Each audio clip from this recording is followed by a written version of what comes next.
Morning, everybody. Good morning, Phil. Or good evening. I don't know where you are. um, okay, I think we should get started. Probably some people will log on as we go along. Um, all of these sessions will be recorded and will be placed inside the campus for anybody to be able to catch up in case they missed or they got late. Um, First of all, I'd like to give you a really warm welcome. This is a really exciting moment for us because we've been preparing to launch something like this for a couple of years already. And when you talk about regenerative development, when we started working with it about 10 years ago, there was very little out there. Bill Reed, Susan Safford, a few people were working on this, Daniel Val, but it was definitely not mainstream. And if you Google now, you'll find over 2 million hits, still under the 220 million you find for sustainable development. But it has been a very interesting process to constructing this. And I'm really looking forward for this. I call it an adventure. To start with, I had sent out about 30 invitations to potential speakers, expecting to hear back from 5 or 6 of them accepting. And I was so surprised that all of them accepted.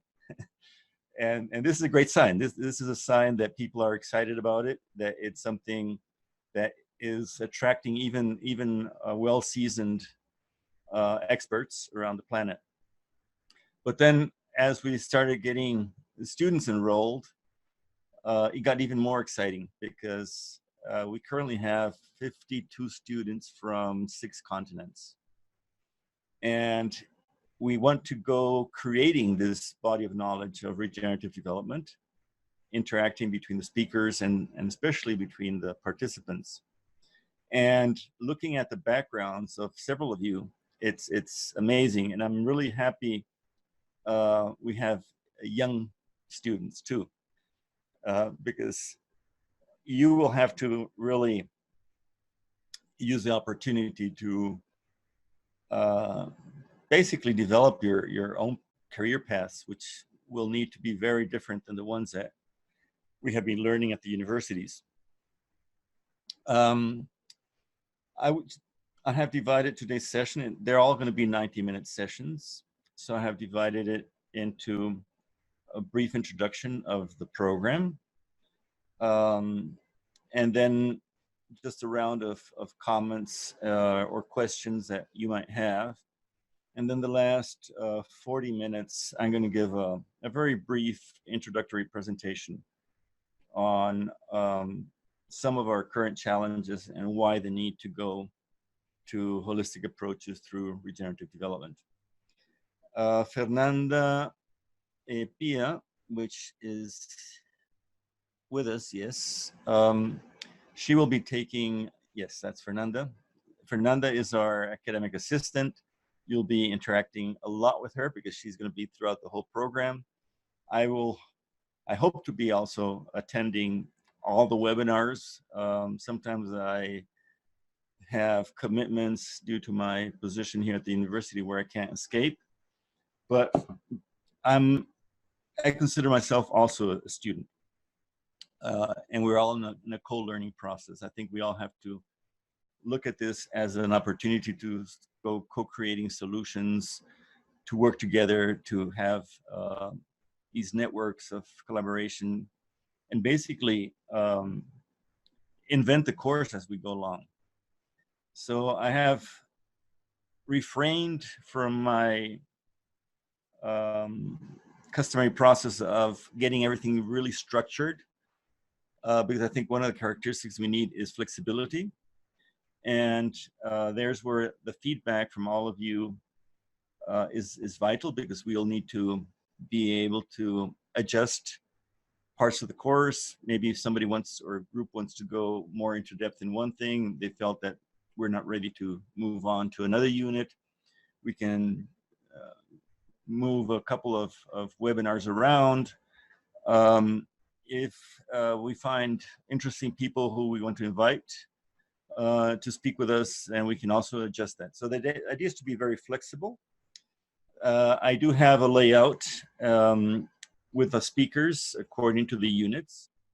A few speakers will be speaking more than once, and that's when they're multifaceted, that they can speak on leadership and spirituality and technical issues on ecosystem regeneration, like Bjorn.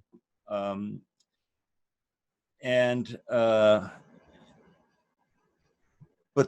the most important thing is that we actually look at this as a co-working opportunity. We're breaking the relationship of teacher-student, and we're actually hoping that we can establish a team of collaboration. And we'll probably have to do subgroups depending on the interest. We're going to be covering, and as you have seen in the program description, basically the six knowledge areas or themes. Still don't know how to define it well, especially in English, which is not my native language. Which is the whole environmental aspects, ecosystems, biodiversity, and so on. The social aspects, our society, how it's functioning, economy, the regenerative economics of needed to be able to shift our development model. Cultural processes. We'll be counting a lot with Daniel Val's experience on regenerative cultural design. Politics, which is something that very few academic programs mix together with other areas of knowledge. But we can see around us that politics are highly relevant right now. The manipulation of big data, artificial intelligence, and everything is actually changing our way we do politics. And it will be key to solve some of the current issues. And then the spiritual component, with which some Europeans prefer to call worldview. I know spirituality in some countries generates some antibodies, especially because a lot of people still mix spiritual with religious.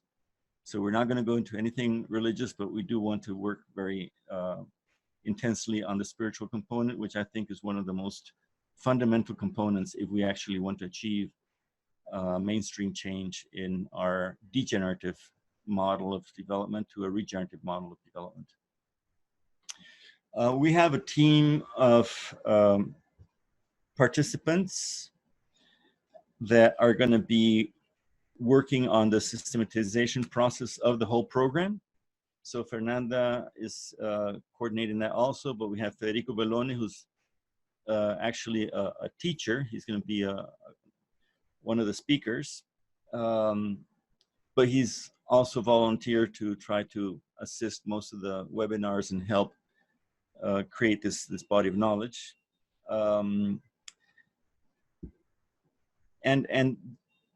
Stephanie is also on board.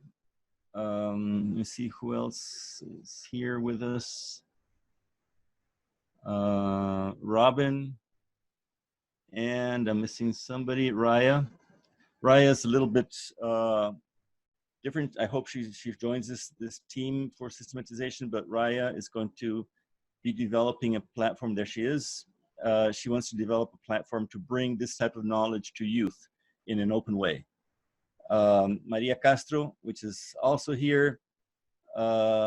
Maria has a lot of experience on education, especially school level at the primary and level. And she's going to be working on how to transform part of our knowledge and discussions and methodologies and everything else for kids. So the idea is that we all go constructing this. This will be posted on the campus as we go working along. Right now, we don't have really a knowledge depository for regenerative development. We have a few books that have been published, but there's actually no true body of knowledge. And we actually have very many definitions on what regenerative development is. Some people focus it more on the regenerative economic side. some people more on the structural and institutional side. But that's also part of the work. One of the things that I have noticed over our 10 years experience working on regenerative development is that basically we're one of the few organizations that's actually including these 6 pillars that I just mentioned. A lot of the organizations are working more on the environmental side or more on the social side, more on the economic side, but very few are actually integrating everything. But I truly believe, especially with 40 years of field experience, that if we don't integrate our solutions processes holistically, we won't be able to solve complexity. And that's part of the second unit, where we'll be revising a lot of this with people who have been thinking and working with systems. I started working with system thinking and farming systems and social systems, territorial systems way back in the 70s. And I would have expected that by today, all our educational programs would be having at least a strong component of system thinking. And we've gone the other way. We've gone to more reductionist thinking. So that will be a very crucial thing. And that's where your input from your different backgrounds, your different countries, regions, whatever, will be highly interesting, because we need to mix all these different visions that we have, experiences that we have, and the challenges. And we cannot actually generate a book of recipes, which is not what we're intending to, but at least a very clear set of paths or methodologies or roadmaps on how to implement regenerative development at a territory level, land-based or territorial-based or bioregional-based, whatever you want to call it. A lot of you are actually working on some of these projects. Robin is one of the people working in the Murcia camp. John Liu is involved in that one, right, Robin? Yeah. Yes, he was the founder. Yeah. And we have people from eco villages, but we have people who are new to it, new to this environment. And one of the key things is that we need to scale. So if we look at the eco-village network, I think there are about 10,000 eco-villages right now spread throughout the world. But I would say a vast majority of them are within their walls. So they have not been able to get out to their neighboring communities and involve them. In Costa Rica alone, we have several eco-villages, and we have many, many permaculture farms. But basically, they live off bringing foreign students for short training courses, and have very little involvement of the farms around them. And the people who actually work at their farms often do not do regenerative practices in their own farms that are right beside these centers. So one of the things we have ahead is a big challenge to be able to map all of these sites and put them into a working network of learning sites. And that's a role that we have started to play together with Capital Institute and the Regenerative Communities Network. You'll find more about that later on. And I was just a couple of weeks ago at the Commonwealth. We were invited to help design a program for implementation of regenerative development in the 53 nation states, member states of the Commonwealth. And they are also establishing networks. So how do we network all the networks and turn all of these sites into learning sites where students from all over the world can learn from the experiences, lessons learned, and help scale up the implementation. We know we don't have much time. All the data is out there. We have to act strong, and we have growing forces against the efforts that we're doing, and we have to learn how to deal with these. And we'll discuss that a little bit in my introductory talk in a while. But the only key to keeping us alive as humanity is actually if we can scale at a very large impact level our initiatives. We need to really pull carbon out of the sky. We're not going to solve our current problems only by introducing electric cars. Costa Rica is now world famous, and we got a prize for our decarbonization strategy. Basically, it's focused 80% on electric mobility. And I'm not sure 40 kilograms of cobalt from mines that are using slavery, kids in slavery to get that cobalt, or the salt mines for lithium in Bolivia, Chile, and Argentina, which are devastating the local communities because of the use of the large amounts of water that are required to wash the lithium. I'm not sure how sustainable that is at the end. And one of the things that we'll see in a few moments is that we have crossed other planetary boundaries besides climate change that are putting us even more at risk of extinction. So we need to have the capacity to develop these complex solutions. So I'll just stop right there in case anybody wants to make a comment. Just raise your hand and unmute your microphone. Yes, go ahead, Phil. Morning, Edward. Just in terms of your last point around cobalt, I don't know whether you picked up, but the scientists at the Natural History Museum wrote to the British government and said that if they were to hit their EV targets, they would need the entire world supply of cobalt for the UK alone. So, yes, I mean, it's not a solution, but no. Our government is focused on that, and all the strategies focus on that, and we don't need more cars, no matter if they're electric or with combustion motors. We just don't need that. That is not our paradigm.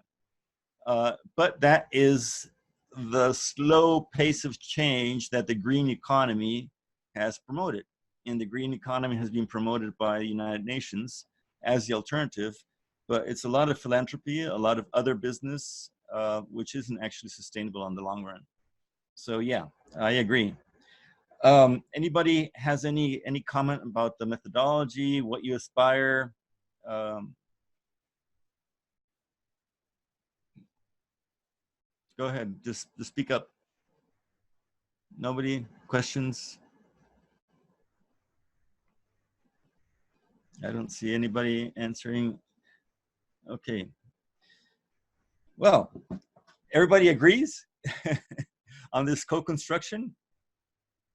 Okay, that's exciting. Yeah, I really want to emphasize that the success of the course will depend on the enthusiasm and the passion with which you all participate. We can go as individuals through a course like that without the course going through us.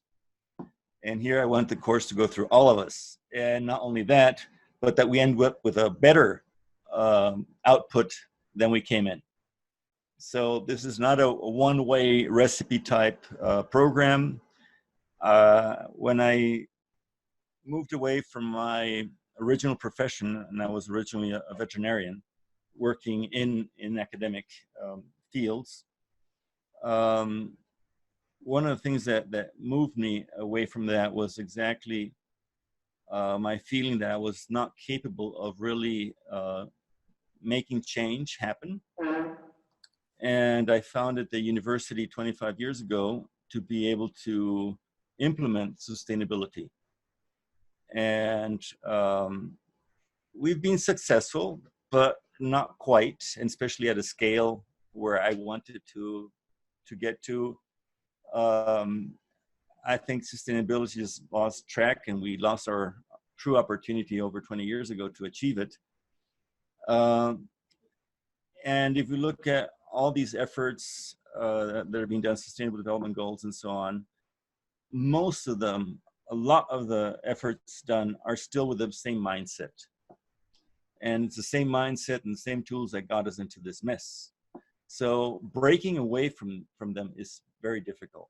One of the first things I I was surprised when I started the university is, well, I knew it would be a challenge, but to get our teachers to be willing to work integrating economics, environment, and society. It's out of their comfort zones. And over the years, we've had to actually build up our own staff, or a lot of it, with this different mindset. And when I came up about 5 years ago, already at the structural level, starting to make changes at the university, in the university towards regeneration, they just looked at me and said, "Oh no, this crazy guy is coming again with more stuff to make us feel uncomfortable."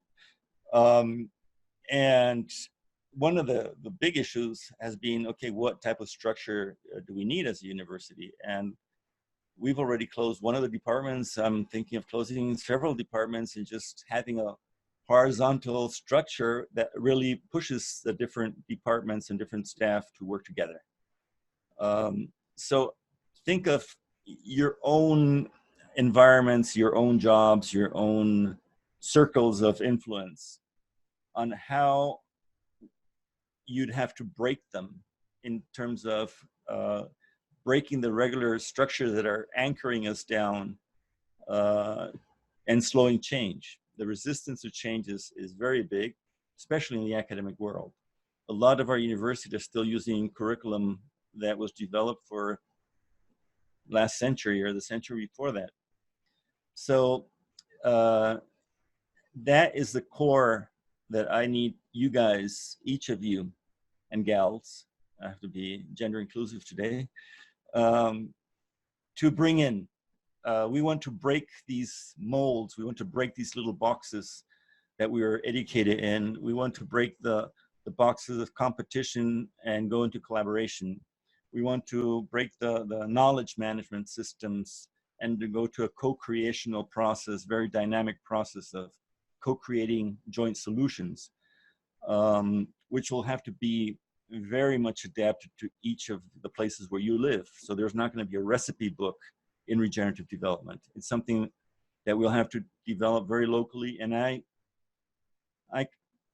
don't have a crystal ball, but I would say if we want to be successful in the future, we need to focus on local development, local governance.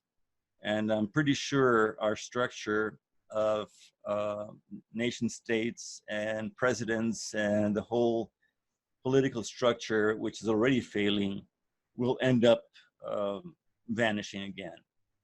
I don't know how soon or how long it will take to get these changes, but I think the credibility on central politics is being lost very quickly. And especially youth is just inspiring me. And that's why I'm happy we have young people here. And you need to break all the molds. You need to send us gray-haired people to the back seat where we can advise. Greta Thunberg is a very good example. Not perfect, but she's done a lot more in the last 6 months to a year than I have done in 40 years of professional career. And I have to recognize that. I've been talking with politicians, with congresses, with communities, with business, done all sorts of things at the UN level, all the way down to indigenous communities. And it has been very difficult to get the change that we need. When I founded the university, people said I was crazy that you couldn't change the world. Well, each of you has to be very clear that every one of you has the potential to change this world. And one of the things that we have to break apart is the idea that we're going to wait for the future to come. And the future is constructed. We can construct the future we want. And we can only do that if we have a very large network of people making the change. And that's a 3.5% rule. If we get over that, we'll be able to move into a more dynamic process. And it's happening. As I mentioned 2 or 3 years ago, if you look up regenerative development, you'd find maybe 2,000 or 3,000 posts in Google.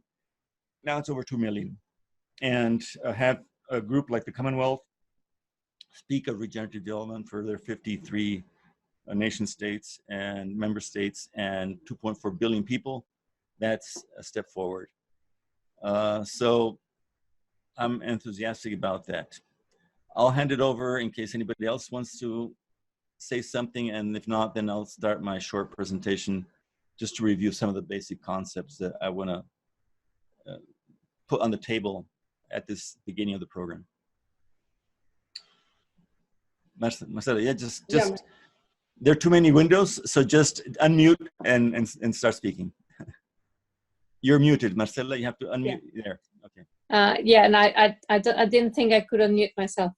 No, just 2 points. One of them following up from Phil. So people want to drive through the drive-through and go to McDonald's in their electric car, having their Impossible Burger and their Coca-Cola with a paper straw. So it's like tiny shifts that are exactly the same. So, you know, we require a completely different way of thinking. But people think that we can still do these things, and that's okay for the future. But linking from that, if we go and say, for example, I mean, I have a friend that she's an advisor in a in a big corporation, and her phrase that made me a little bit sad, she said, well, I cannot bite the hand that feeds me. And that made me very uncomfortable. But at the same time, she wants to make big changes, but if she wants to implement the changes quickly, she's just going to get fired. So what rate of change do you need to, what pace do you need to take so that you can be an effective leader and bring people with you, and not, you know, not lose everyone behind, as you say, oh no, it's not that crazy person again. It is a difficult balance, isn't it? But then Greta did it. Yeah, I have a personal view on that due to my experience. I was on the first interim steering committee of the Global Partnership for Business and Biodiversity at the Convention on Biological Diversity. I founded an 8-country organization for business and biodiversity back 10 years ago here in Costa Rica, and it was from Belize all the way to Dominican Republic. And I got to the conclusion that a lot of the corporate sectors or corporates are not ready for the change. Some of them say the laws don't allow the CEOs to invest in anything else than profit, blah, blah, blah, blah, blah. But I truly believe that civil society will be pushing that change. So our change won't come from the UN system. It won't come from a president, from a central government. It won't come from the corporate sector. It will come by convincing people that they need to change their patterns of consumption. So if you stop buying Coca-Cola, Coca-Cola will have to reinvent itself. If you start buying food with poison, the chemical companies will run out of business. And more than 3/4 of our food is really produced by small farmers. And so if people start buying locally, buying without chemicals, they'll have better health. And that is what I think we have to push to change. I don't see the corporate sector, except those that are willing to migrate to the B Corp system or the Sistema B in Latin America with the 3 outcomes. I think that is what I've seen in business over the last years is a positive step forward. And we have beautiful companies that are now doing really good stuff with the B Corp system, benefit corporation system, or Sistema B. I can mention Guayaquil, which is based in the US and Argentina. They produce energy drink out of mate, and they have 60,000 indigenous people in Paraguay, Brazil, and Argentina producing this mate and getting a fair share of the sale of the products. So they're actually benefiting the environment by regenerating degraded land. They're benefiting indigenous communities and local people and making profit. So that is, I think, the key. I go back to Buck Fuller's thing of let's make a better world and we'll have, instead of fighting the old world or the old system, those are not his words exactly, but basically that's the summary.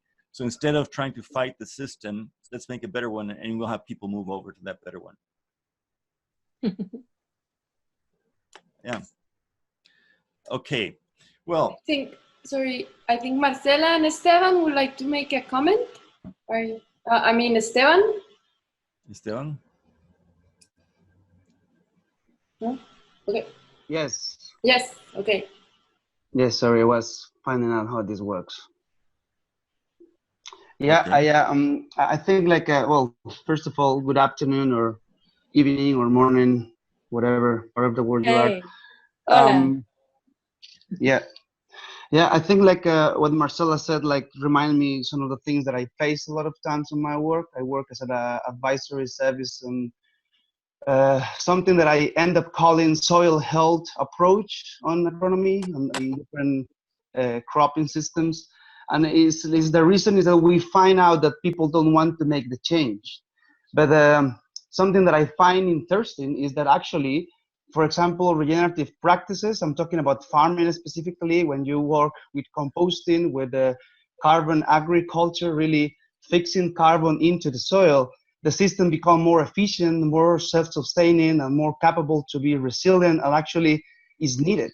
And I work a lot on coffee, and my experience in the coffee sector is that conventional coffee systems cannot handle it by themselves anymore. They need composting, they need agroforestry, they need regenerative practices to come into the game. So actually, I think my question will be, how much are we ready with scientific data and with professional skills and capacities to show how much we can really support economy by doing regenerative practices? And in my experience, this is a key point. It's like we have to have data to show that we are really not just hogging trees kind of people, but we really are transforming economies into more self-sufficient systems. And yeah, I will say, let's be creative in how we can show the economy thinking people about this. If we can show that a financial thinking person, if we show them that by doing organic or regenerative systems, they will be more profitable, they will change. So I think like we'll also have to find the little pathways to find out the solutions. Esteban, we'll have with us Thomas Newmark. He was the founder of New Chapter, the first company of natural vitamins, but he is now the co-founder of the Carbon Underground. And they just have launched a soil carbon initiative with a verifiable standard for regenerative agriculture, so you can actually measure exactly that and put it forward. So I have tried to include this big rainbow of possibilities. And even if it's 16 months, I think we'll have a great opportunity to start thinking on these things and applying in each of your daily life processes. So the idea is to have actually this possibility, and that is what we're talking about when I mentioned the project that each of you has to write together. It's not a 50-page project. It's actually something that you're already working on, or that you can start working on within your daily routine, where you start applying everything that you have learning, co-creating into your daily practice and put it in a systematic way. That is basically the idea of this project that we want to develop along. And we'll have lots of time to discuss about this. We can do it through the forum and the campus also. So part of that exercise is to really be able to harvest different concepts, methods, ideas from this whole group of speakers and participants, and put it into our daily lives and see how we can translate that into action. So that is one of the outcomes that we want of this program. So don't be scared about the project. A lot of you have asked, but what about that project? I don't know, I don't really have that much time. So it's something we'll be constructing along the road. But I do recommend that you start thinking about it, because on a daily basis, you'll be able to, as we go along, start thinking about what the different speakers and different sessions brought to you, and how you can actually incorporate that into action. So I'm going to share my screen now, and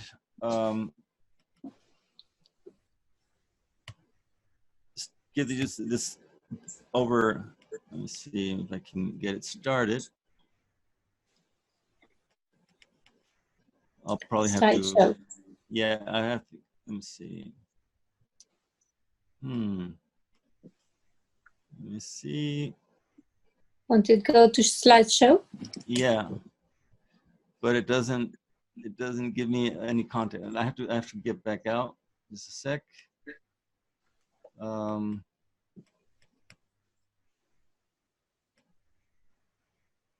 And I have to go here.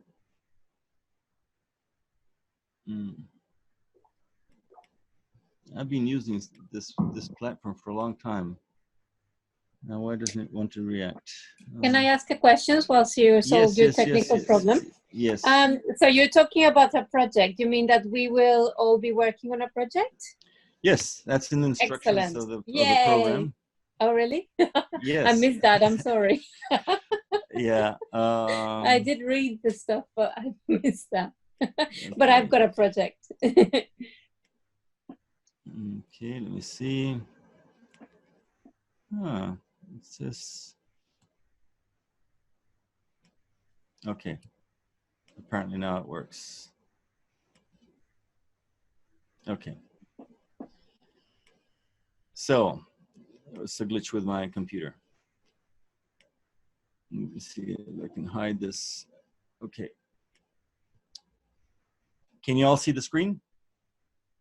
I can't see your faces, so if somebody opens the mic and says yes, okay. All good. Yeah. Good.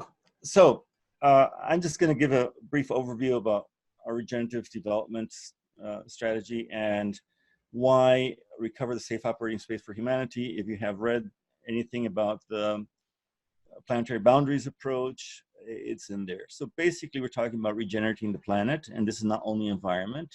Environment is the basis for it, but it's, as I mentioned, our society, our economy, our culture, our current challenges.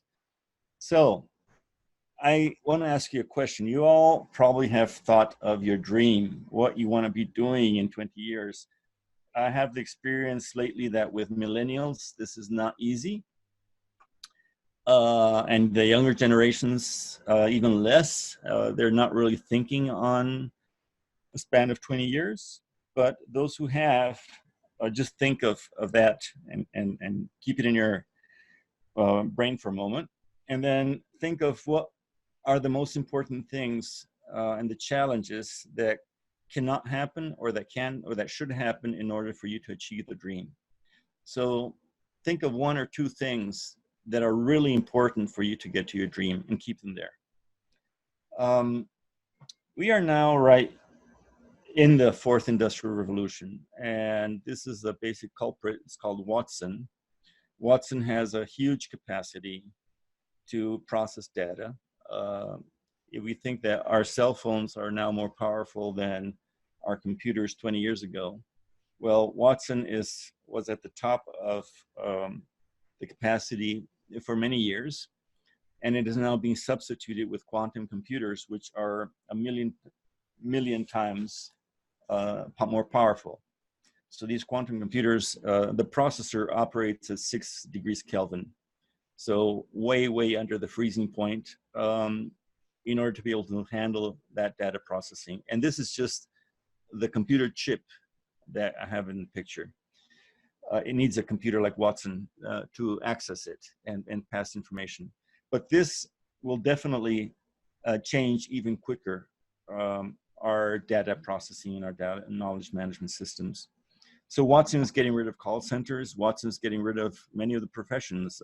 Today, a lot of the legal stuff is done by online with computers instead of real lawyers.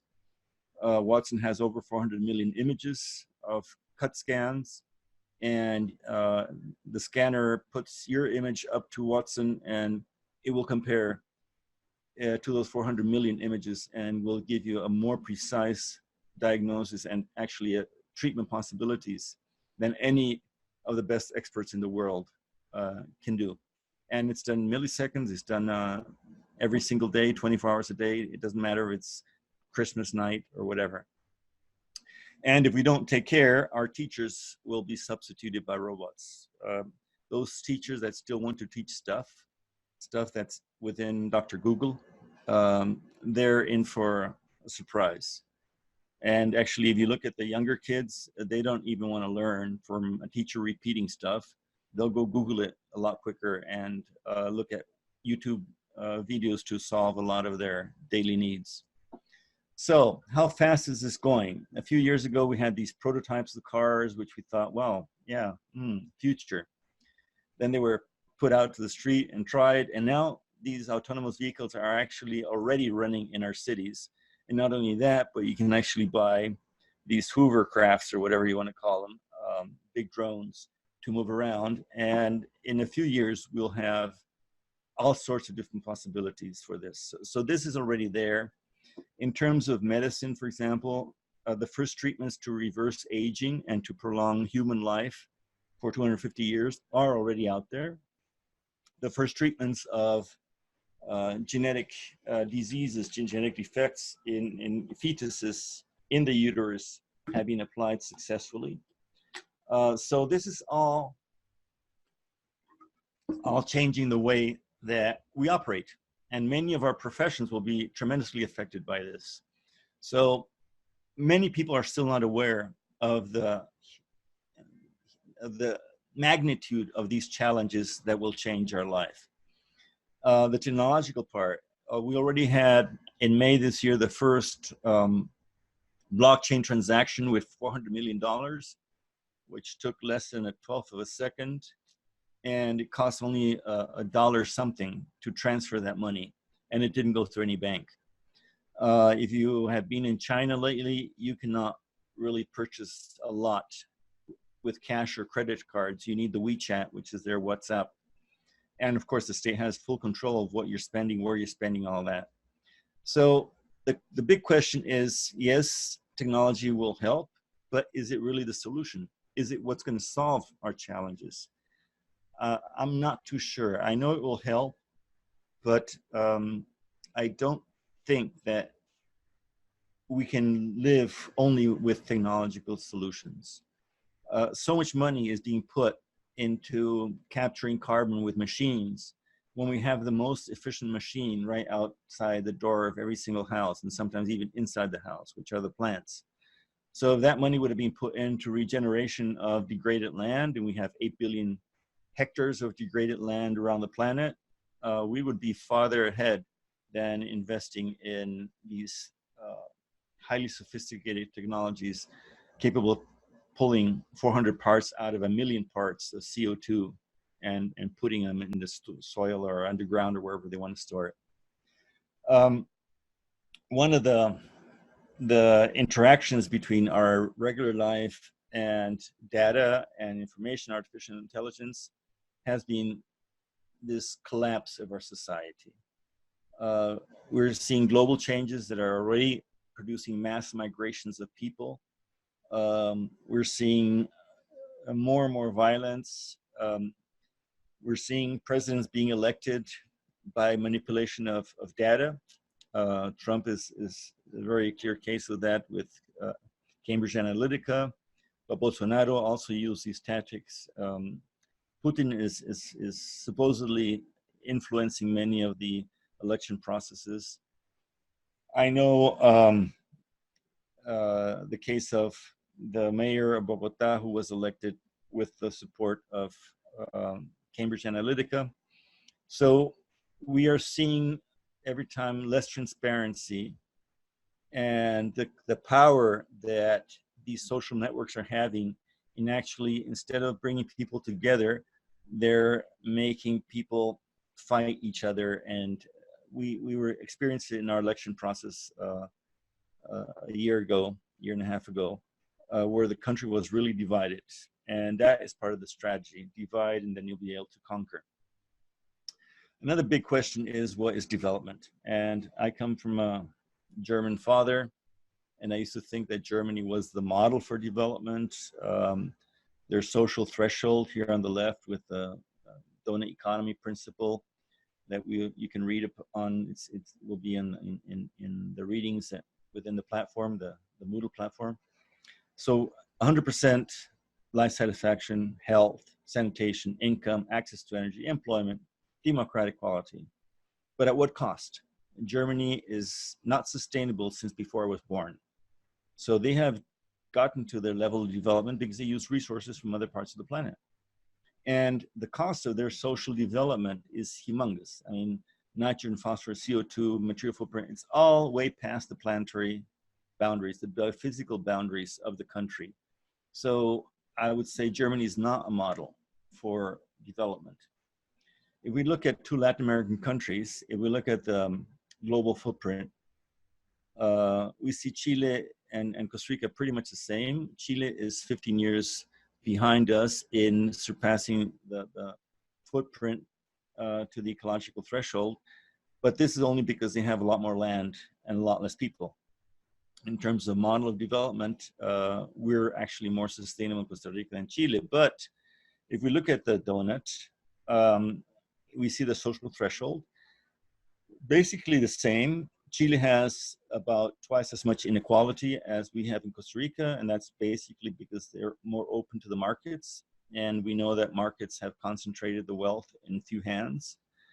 But we have then actually a better social threshold than Chile, and our planetary or by physical boundaries are not that much exceeded. So we can actually work on bringing these boundaries back to the normal and increasing our social well-being if we focused on holistic approaches.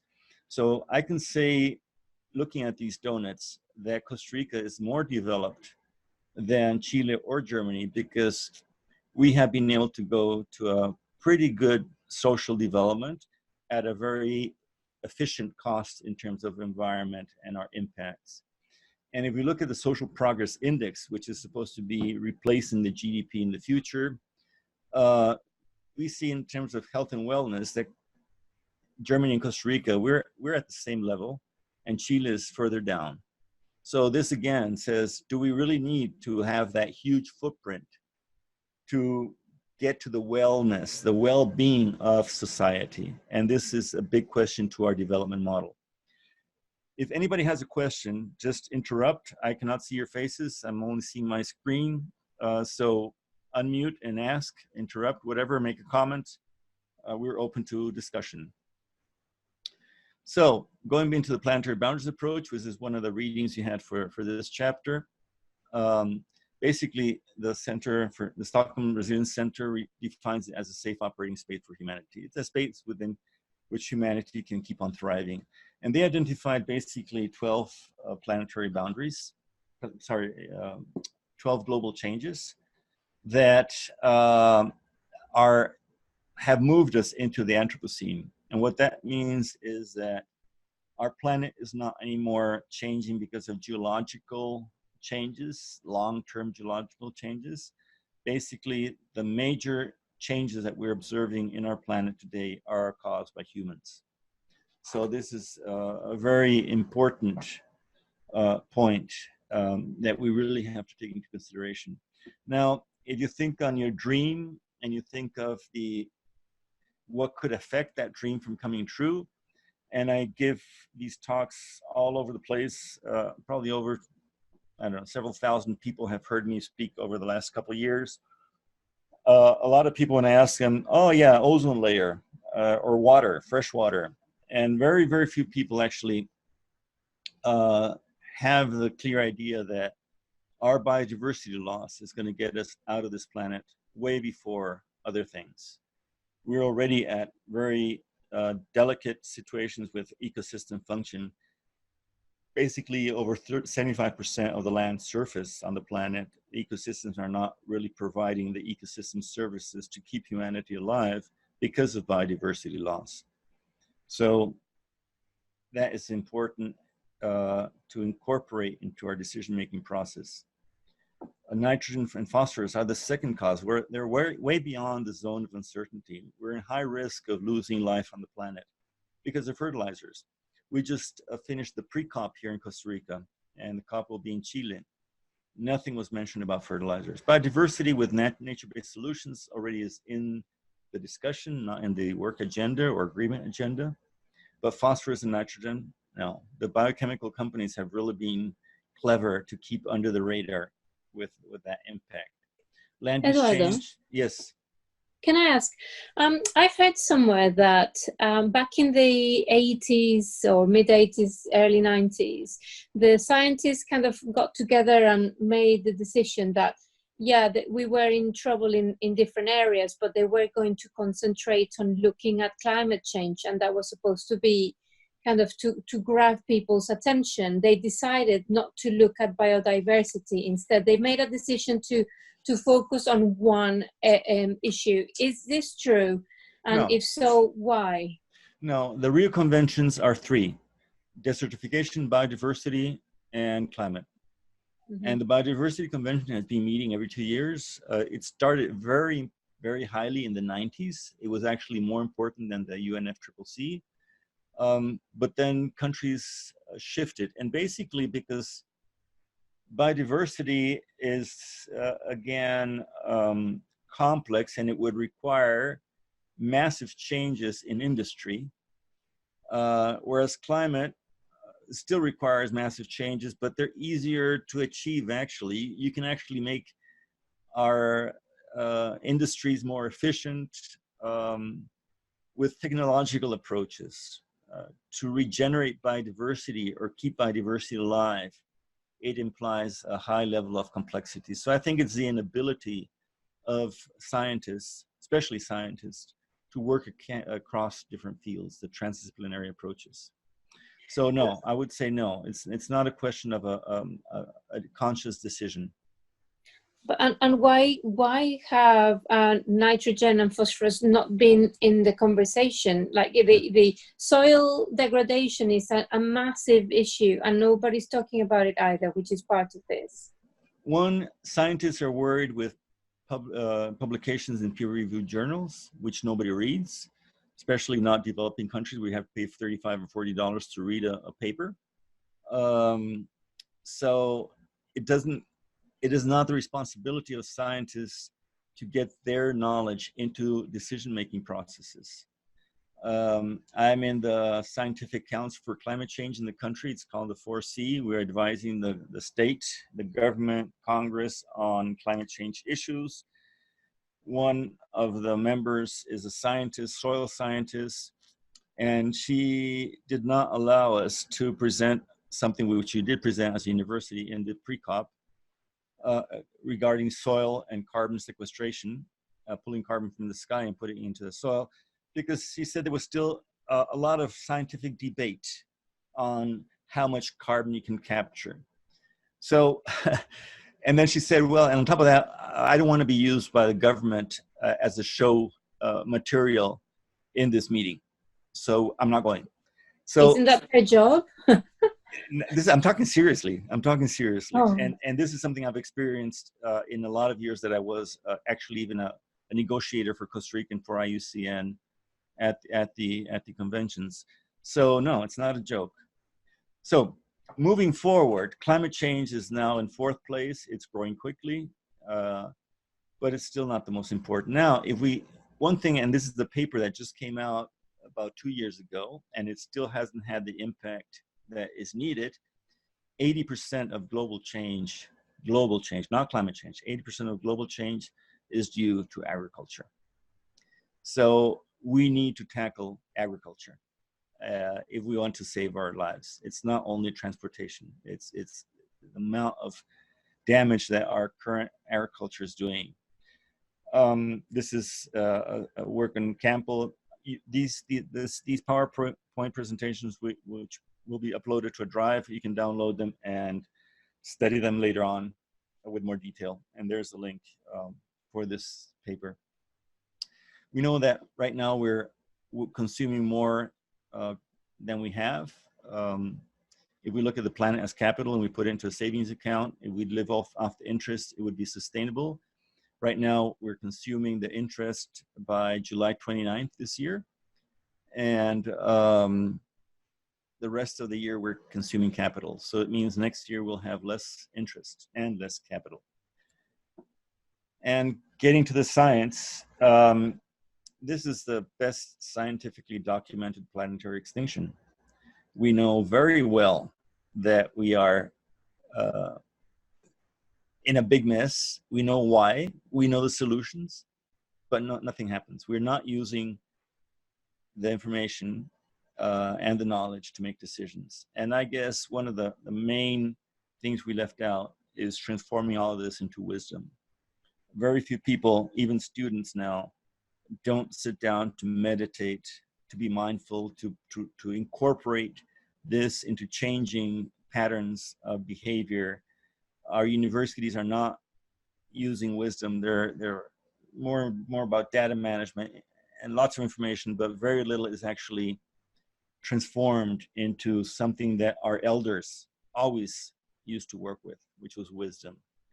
Right now, if it's not published in a peer-reviewed journal, it's not valid. And I think that's a big mistake, because I, having worked as a scientist for 20 years with electron microscopes and all that shit, sorry for my French, realized early on that a lot of that science that was being published didn't even have a correct statistical analysis. And I'm not against science. We have to use science, but we cannot keep on waiting for science to actually guide us in the implementation process.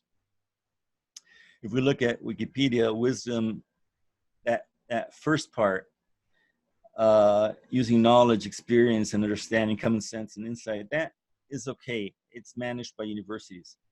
What doesn't get managed by universities or by organizations is compassion, experience of self-knowledge, non-attachment, ethics, benevolence. And that's the second half of wisdom, which we have to start working on. Another challenge is exponential change. So we have been taught to think in linear progress. And in linear progress, if you go 30 steps, you go 30 meters forward. And what we are now, both in terms of planetary collapse and technological development, it's exponential. And that gap is a surprise factor which we're not ready to handle in our regular day-to-day life, and especially not our organization institutions. Ministries, secretaries, universities are very slow at changing. And the best example that I can give of exponential change is the example IBM put out in the 60s about the checkerboard and the payment of the checkerboard. And the guy who developed it told the buyer, just put a grain of rice in the first block and in the first square, and then multiply it, double it every day.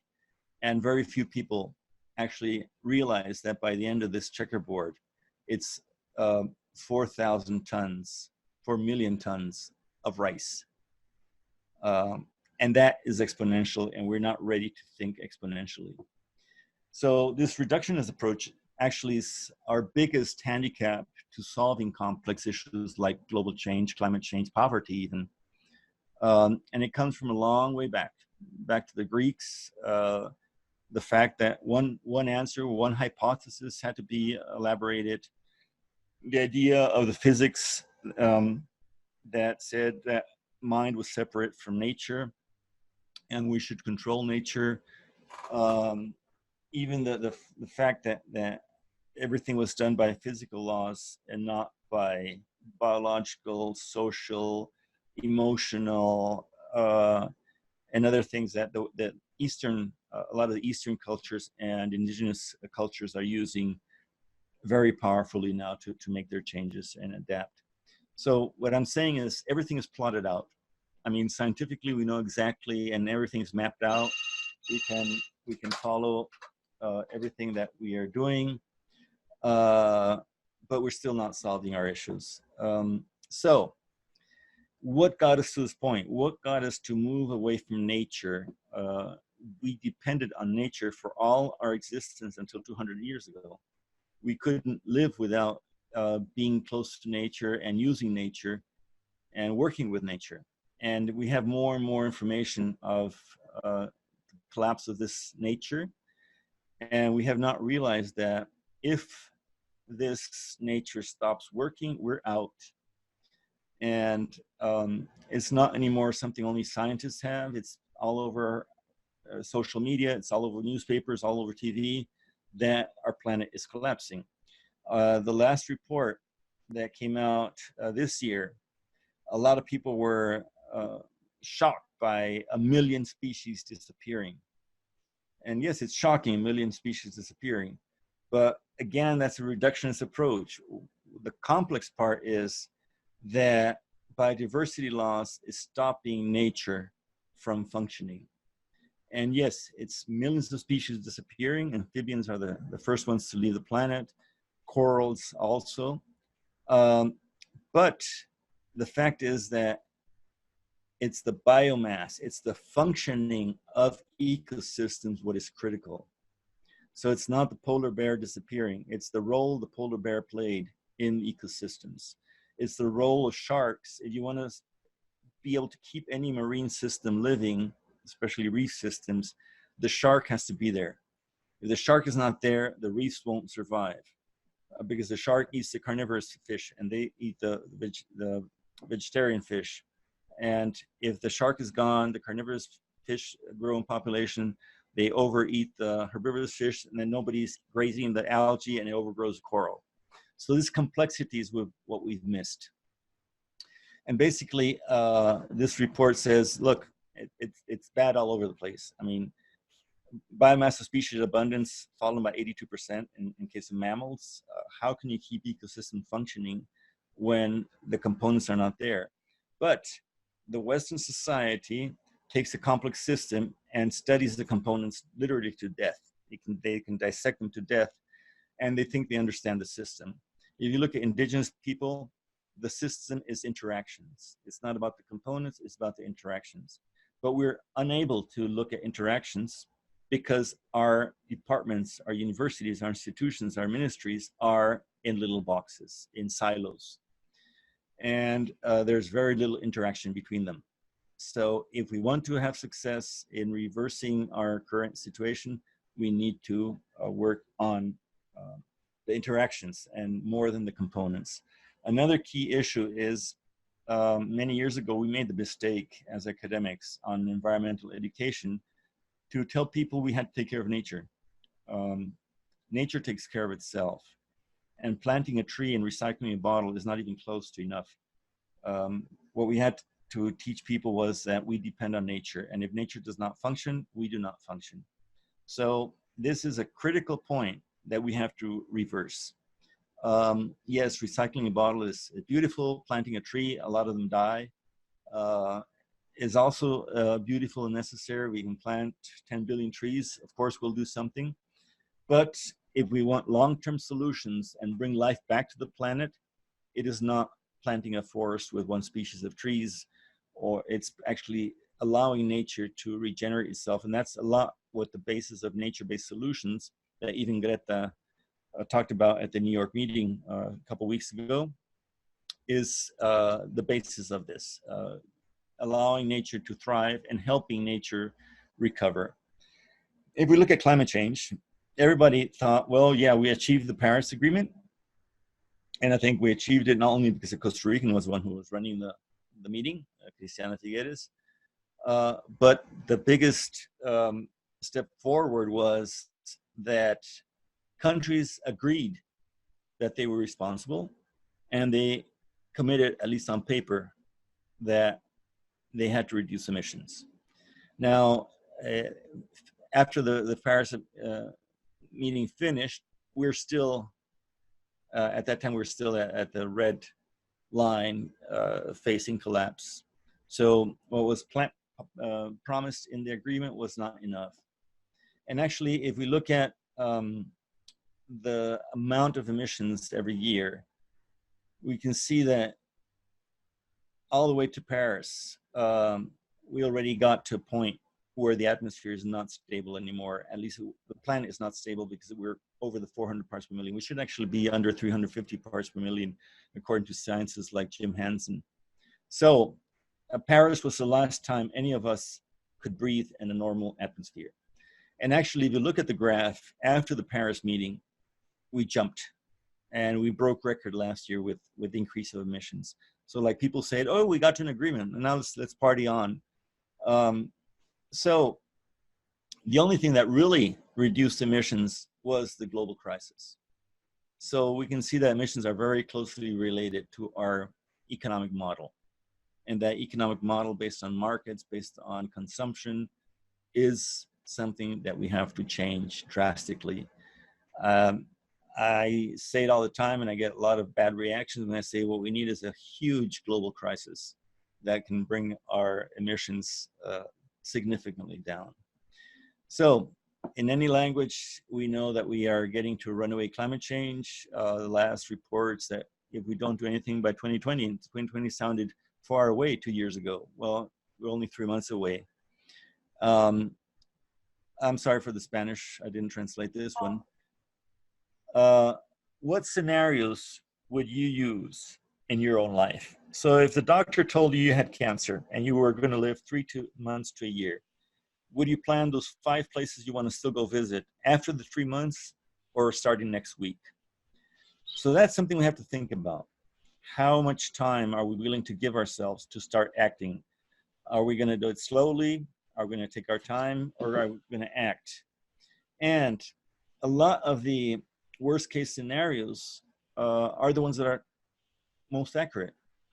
Over the last 20, 30 years, we've been dealing with middle case scenarios, but actually the worst case scenarios are the ones that are proving to be correct. So one of the worst case scenarios is the extinction of humanity by 2026. You can look it up. It's all there. They discuss how it's going to happen. And we're actually seeing massive processes around the planet that could be true indicators of this. We had the hottest September this year in the history of records. We had the hottest July in the history of records. We're probably going to end up a tie with 2017 or 2016 on the hottest year. The last, I don't know now, all these numbers, 21 hottest years have been in the last 22 years with rapid increase over the last years. These massive fires that are not only climate change, they're related to other things, but we're seeing all these things coming together. So in Central America and Mexico, you have, and South America, you have the Chinese pushing deforestation to buy land for soybean, to buy meat. Their meat consumption is rising. There's even this book that was published just a little while ago on money logging and the Asian timber mafia. This news about the mafias cutting the forest in southern Mexico, Asian mafias. This is from 14th of October this year. So it's not only climate change. We know that politics, we know that business has to do with it. And these are big challenges, because it's not just nature-based solutions that will get through this. If we look at the fires that we have now in Alaska, in Siberia, where these fires didn't happen before, and a lot of carbon is being released there, which is adding to the amount of carbon in the atmosphere instead of pulling carbon from the sky, which is what forests normally do. So if we look at the effects of abrupt climate change or runoff climate change, a lot has to do with the methane release, which some scientists are calling apocalyptical. And if we look at the amount of methane in the Northern Hemisphere and the amount of methane released from permafrost and how quickly it's expanding, here in the center we have the map of permafrost. And on the right, we have, in the globe, we have the temperatures. And if you look at the red spot where the permafrost is and the red spot where higher temperatures are, they basically match the permafrost. And this permafrost is releasing methane, and methane can heat the planet up to 86 times faster than CO2. So the more methane that's released, the faster we'll warm up, and the faster we'll get to an apocalyptical process. And this is basically the theory of a human extinction by 2026. Now, I'm not saying it's going to happen. It's just, how do we want to live and how much time? So we need to actually realize that nature does not need us. We need nature. And that is the basis of our planetary change. We need to understand that we have to give nature a chance to keep us alive. So how do we move forward? And part of the, I can hear a lot of noise, so somebody has a mic open. So open your mic if you want to speak. If not, just shut it down so we don't hear the background noise. So back to education. This model is an educational model, yes. We're going to learn all with it, yes. But how do we translate it into the education of people, of our future generation of youth? We can't keep on teaching the same things in the same way. Most of our educational system was set up to produce workers for industry in the first industrial revolution in Great Britain. So putting kids together according to age, in lines, in their desks aligned, everybody receiving the same education no matter how different they are, that really didn't bother people, because the industry wanted a lot of people who could do repetitive tasks without thinking too much. Now our kids, and I'm talking kids all the way up to 40, are dealing with uncertainty. Change is now permanent.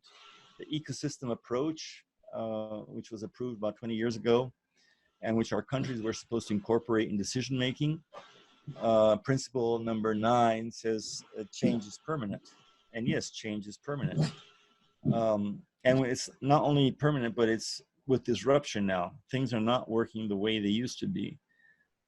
So how can we change institutional frameworks? How can we change university structures? How can we change the school system?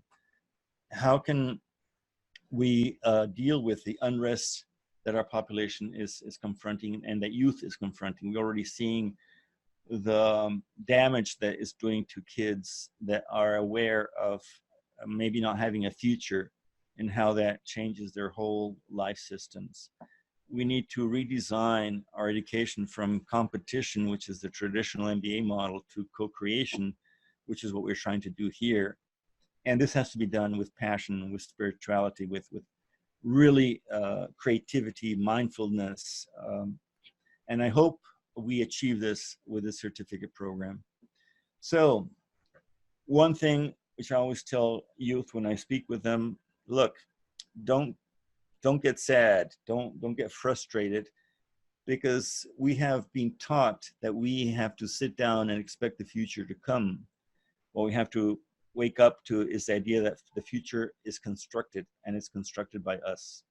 So we build the future we want, and we are part of the answers if we act. And I do recommend, I'm going to upload it, but you can also look for it on the web, the Earth Charter. For those of you who don't know the Earth Charter, you can download it's in 32 languages. It's one of the basic instruments that we use for our daily work. And a last thing I want to mention there is what it's called soft skills. For me, soft skills today should be the hard skills. These are the most important skills that young people, basically everybody, has to have today. It's not going to be the technical skills that are going to take us out of this problem. It's the soft skills. It's that relationship, the ability to relate to others, to work together, team building, pushing everybody forward, grabbing hands and walking together. So we really have to rethink, what do we need to learn?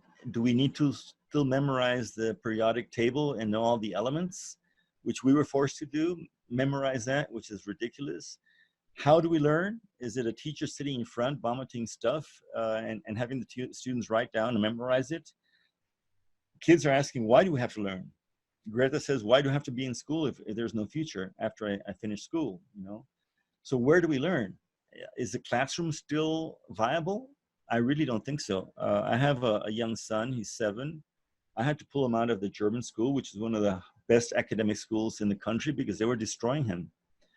And he's in an alternative school now, but actually most of his learning is done out in the field. I take him out to the biodiversity, to the forest and everything, and that's where he's actually learning.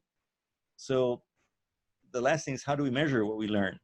And that is a key thing. Is it a diploma hanging on the wall? Is it an exam? So these are all things we have to think about. And another important issue is alternative knowledge systems. So this is Manuel Castellanos, a friend of mine from Lacandon Indians in southern Mexico. This is a land, a 10-hectare plot, which was totally degraded, covered by bracken ferns. On the left, a friend who actually brought me to Don Manuel, he was doing his PhD at a very important US university, and he applied all the things that he was taught by this institute on restoration of ecosystems. And on the right, Manuel had the same land, and this is a photo taken 9 years after, and you can see Manuel knows how to regenerate an ecosystem, which the Western Academy does not know how to do. And the soil, I stick my hand in, 5% carbon, 50 centimeters deep. So this is potential, and this probably is a better recipe to save our planet, looking at what Don Manuel is doing, than looking at all the PhD theses that are published in peer-reviewed journals. So do we have to redesign education from a blank canvas? A lot of universities are still in knowledge assessment, teaching things that are in our cell phone. So how do we get to those assessment of people who behave as a different being, as a responsible person? And how do we bring not only competence, but the passion and the spiritual component, values, ethics, responsibility into this? So we're actually working on the design of an alternative system. We call it a passport. And that's a life experiences. So a student can show his accomplishments or her accomplishments, can show the networks, can show what they have achieved in practice. And that should be actually a better assessment of what they are able to do than having a diploma hang on the wall. So very shortly, and I'll be finishing in 2 or 3 minutes with this, to have a few questions and answers and discussion, even though we do have the forum in the campus for this. It's basically, according to our view, regenerative development is basically the understanding that the basis of life is integrity and function of all ecosystems. So we need truly functional landscapes. So our landscapes have to be providing ecosystem services. It doesn't matter if these landscapes are urban or rural or agricultural, productive or conservation. They all have to provide essential ecosystems. We'll go more into detail later. We have, for example, a project, eCompost, where we're recovering organic matter from the cities and giving it back as compost to bring back soil life and biodiversity in cities. So every ecosystem has to function. Now, the way we measure development, we have to measure it on equality, transparency, peace, education, enlightenment, happiness. We actually have to be focusing on well-being. So basically, it's the integration of these 6 realms, or I don't know how you call it, knowledge areas, and how we can look at it really under its complexity as a system, as a complex system, and not as disciplines. So you'll be able to read through this more later. You don't have to do it right now. And basically the way we do it in practice, and this took us 20 years of thinking, working with the biosphere reserves in UNESCO, which are site-based territories that have a governance structure, that conservation development have to be compatible. So using those concepts of the Man in the Biosphere program of UNESCO, which I've been involved in for 25 years, we actually thought that the best way to implement regenerative development is like looking at layers, at blankets over a territory, but working across them, so transdisciplinary, and not through the disciplines. So it's not a horizontal approach, it's a vertical approach of crossing it. And this is basically what we want to have at the end of this program. How do we integrate all these different things into a practical, applicable, expandable, scalable strategy. We did have a very interesting meeting a year and a half ago in Costa Rica, where we brought in many, many different partners who are working on regenerative development. We founded the Regenerative Costa Rica Hub to regenerate the whole country. Yeah, I'll go into detail some other time. It's not for today. We also started with Capital Institute Regenerative Communities Network. We have now 15 countries participating. Next week, we have a meeting in Mexico to see how we incorporate other.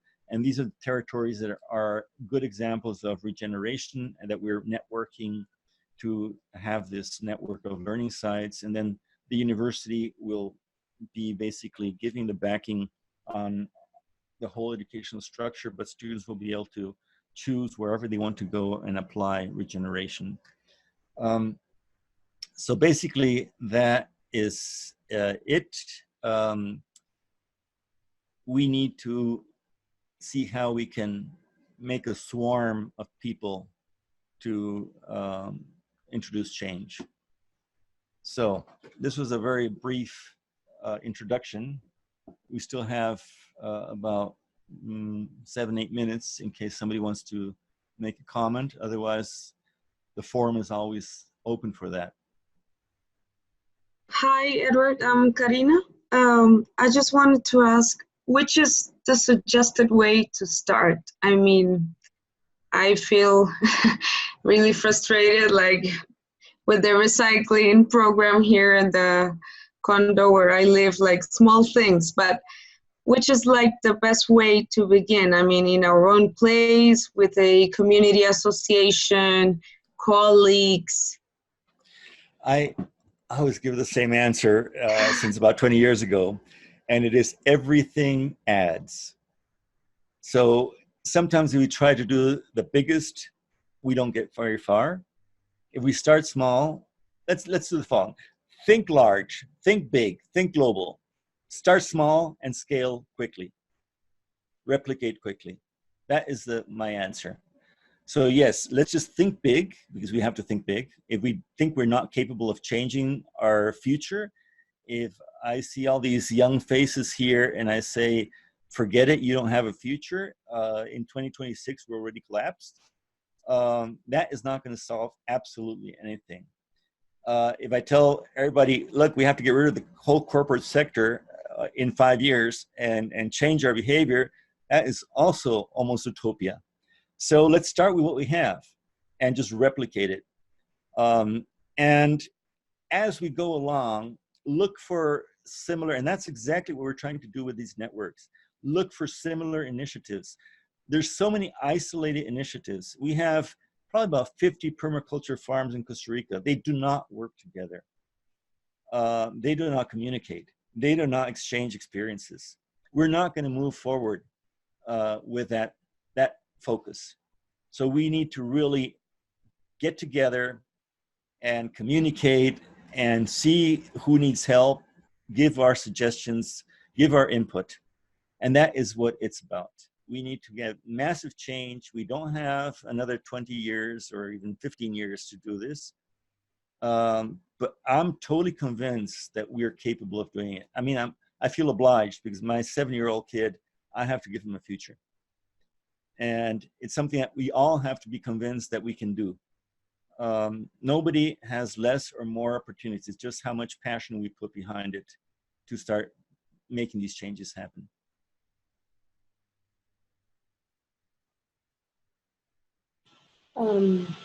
There was another question in the forum which says that is the phosphorus an endangered element?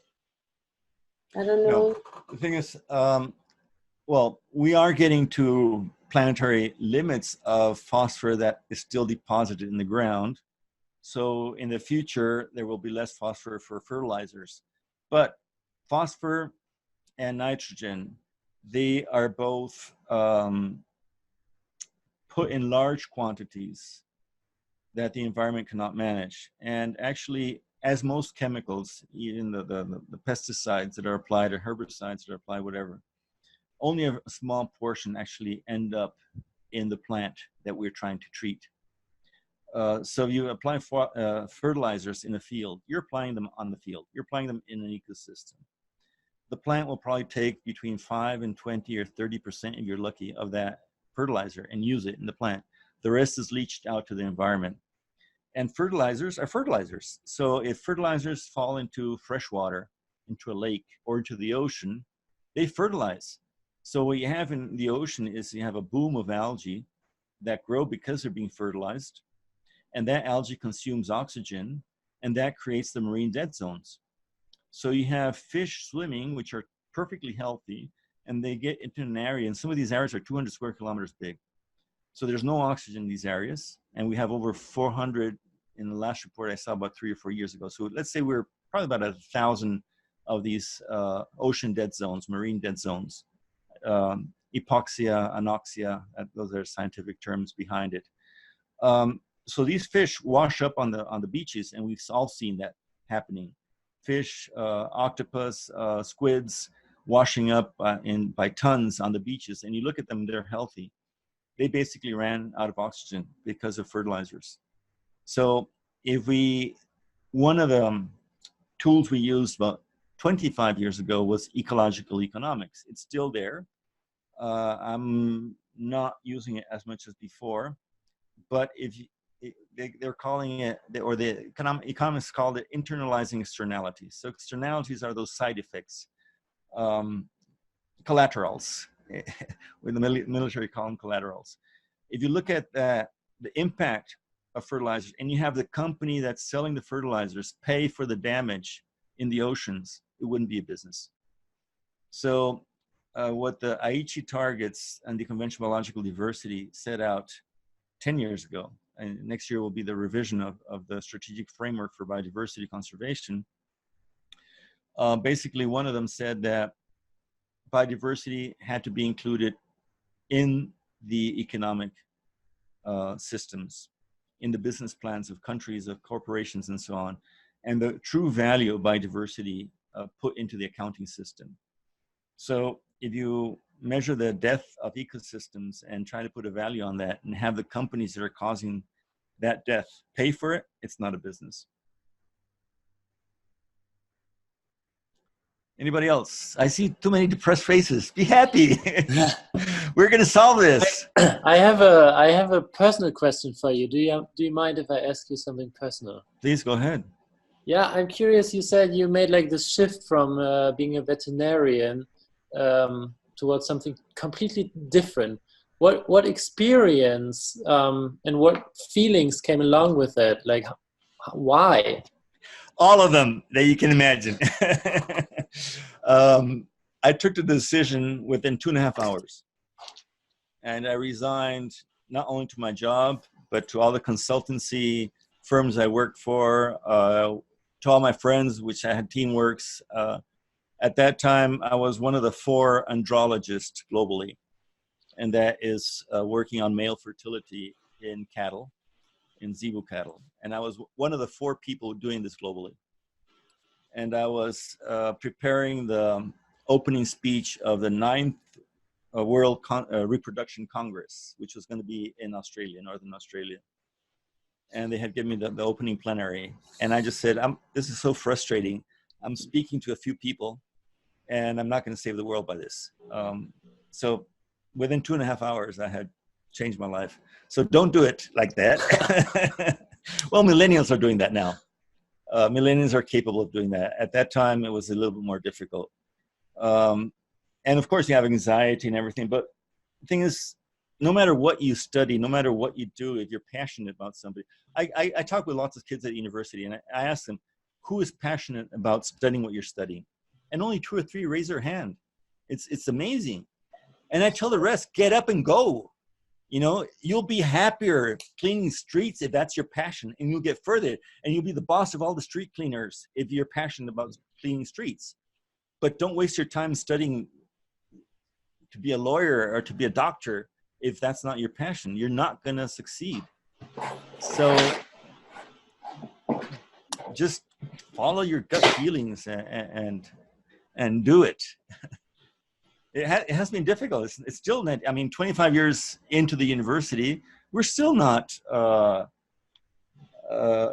beyond cash flow problems and stuff like that. But you just have to believe in it. And I actually thought that would be my best giving back to the planet, by educating a lot of people.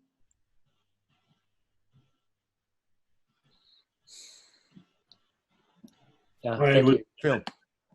And sorry, my hangdog face is probably more due to a very heavy cold at this end this morning, so my apologies for that side of things. Just a couple of points. I thought, you had your slide there in terms of the way that we learn. One of the things that also strikes me as well is kind of how do we unlearn? And particularly, I was thinking of I don't know whether you come across the work of Jeremy Lent and his book, The Patterning Instinct, where he talks about the patterns which we have within us, and particularly he suggests that many of us are influenced by the patterns laid down fundamentally by the likes of Columbus in his kind of extractive philosophy way back in the day, and essentially that interweaves through pretty much what we do. We therefore have to completely reconstruct the patterns that we hold in our heads. And interesting enough as well, Lent is actually, his next book is going to be a combination of effectively scientific thinking and indigenous thinking. Wow. So he's looking, because as like yourself, that's where he sees a lot of the future is almost going back to base principles. Yeah, we have to fundamentally unlearn a lot of stuff, because I guess a little bit like the fish in a goldfish bowl, you don't know whether you're in water or not. It's just kind of it. I agree totally, and it has been the experience at the university. All our programs have been innovative programs. We actually started, some of the programs were actually the first worldwide, as this certificate is right now. And the first step was getting the students to unlearn, and getting the teachers to unlearn. They have to unlearn too.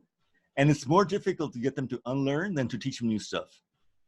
So it's hard to get a habit out of a dog than teaching new tricks. So it is a big challenge. And there's some of our professors here, Luis is here, and some others, Bolivar, that have experienced this. The effort that we have to really do to find teachers that are really not coming here to teach. They're coming here to facilitate a learning process. And that is a fact that they have to unlearn. A lot of I started out with inviting some of the best people around the world. And I had to very quickly get rid of these, we call them sacred cows, that they thought they were the owners of knowledge. And that wasn't the learning process I wanted to have at the university.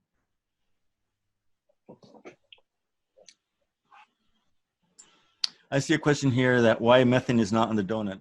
Basically, the donut groups big things together. Methane is one of the challenges, but we'll see that. And you actually will have the opportunity to talk with Kate Rayworth, who is the author of the donut economics process. So Anybody else? Yes, Alessandra. hey, hi. Yeah, I just wanted to point out, because you repeated this phrase that nature doesn't need us, but we need nature. But I wanted to challenge that a little bit, because I do think that nature needs us. But it's not this need that we're like the big savior of nature, but that actually we need to rebuild this reciprocity and understand that nature takes care of us, but we do have to take care of nature as well. So Yeah. What we need to rebuild is our understanding of care. And I think that here ecofeminism has had it right for many years, that is precisely to build these relationships and this reciprocity between like us and all the other like ecology and factors in the ecology. Yeah, so just that. I agree totally. And one of the things that I got into the habit of doing is challenging people. So you say extreme things, you get people to think about it. If I'm soft at it, nobody will listen to it. So I know right now you're thinking a lot about that. And basically, and this is more it's faster in tropical countries. If you leave nature alone, if you abandon the pasture, it will be a forest in 5 or 10 or 15 years in the tropics. if there's still seeds around, other forests where the seeds come from. So the concept of having to regenerate nature, yes, we have to. We're way past the capacity of it regenerating itself now, unless we disappeared completely and left it to regenerate itself on its own. So we do have to assist the regeneration, but it really does not need us. It needs us if we keep on with our same thinking pattern. We have to change that pattern, but that's changing ourselves, not changing nature. So yes, I agree. If we don't start planting trees, if we don't start getting ecosystems to regenerate, but the thought behind is we have to move away from thinking that if we recycle a bottle and plant a tree, we're doing something really good. No, and I agree with this part, but what I think what I meant is precisely that we need to move away from this idea of stewardship, that we're here to like control and be like the saviors of everything. But what I mean is that there's actually precisely this, that it's somehow like nature needs us to come back home in a way, that we put ourselves back in the ecosystem and in this reciprocity. So because Totally it's not agree. like not this idea of like completely removing us from the equation. I totally agree. I come from like anthropology and social science, so I'm also always thinking that like how do you put us back into the equation? Okay, folks, we're almost 10 minutes past the limit. I want to break it up here. We have to get kind of used to doing the 90-minute thing, because I know people have other commitments. Some have to start eating breakfast while others have to get ready for bed. So we will have another meeting with me in 2 weeks on the 31st. One of the things that we want to discuss in the forum is time, in terms of time zones. We have to try to work out, according to the participants, which are the best time zones for all of us to be able to have the opportunity to look at these webinars. And of course, this will change a little bit depending if the speaker is in Europe or in Asia or in Costa Rica or wherever. And we have to adjust to the speaker's availability more than our availability.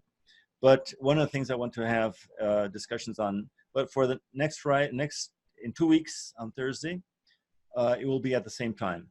And just read through the things. I'll be posting some new readings today and tomorrow. And just read through them, read through the discussions. I think we can save the chat and have it available. And people can also revisit this recording. So the idea is to be able to really move forward next time. But I'd like to capture some of your thoughts. Let's be mindful about what we discussed today, even if it was a more one-direction thing. But I want all of you to kind of absorb it and think about your own lives and your challenges, and try to get some feedback through the discussion in the forum, so we build on it. This is not about meeting every 2 weeks with a webinar, but actually the construction process will happen in the forum. So I invited all of you to go into the forum and post things. Okay? Awesome. Thank you, Edward. Thank you all. Thank you. Thank you. Thank you. Bye. Bye-bye. Take care. Bye.